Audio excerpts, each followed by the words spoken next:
زن به نفری که دوستش نمی دارد رحم نمی کند. شرم زیبا است و در زنها زیباتر.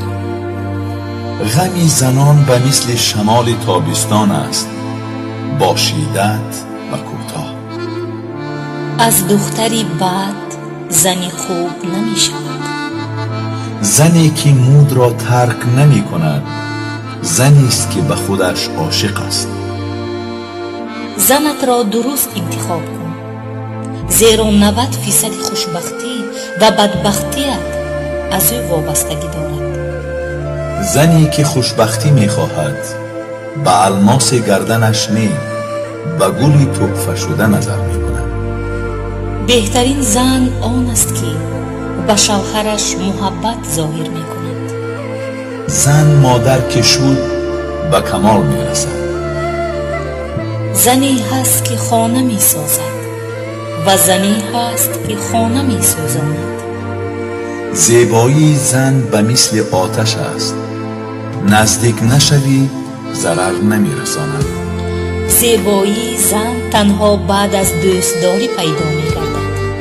زن همه چیز را می بخشد اما فراموش نمی کند.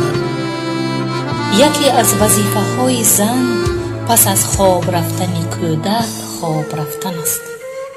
زن تا وقتی کودک دار شدن کودک است. زن اقتصاددان اموال شوهرش را سرفکارانه استفاده می برد و بر عائله برکت می آورد. زنان از عهده همه گونه وظیفه دشوار برآمده می توانند.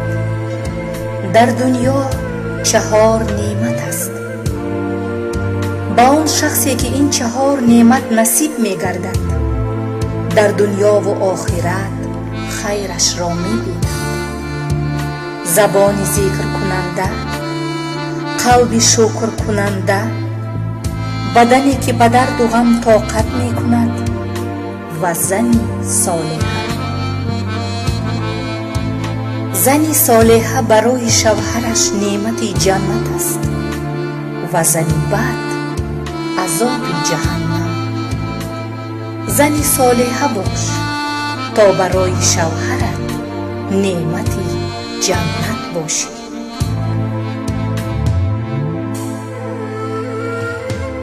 زنی که فرزندش را گم می کند، هر روزی نو برایش روزی اول است و این غم پیر نمی گردد. زنان سخنهایشان را به مردان با چشمانشان می گویند. با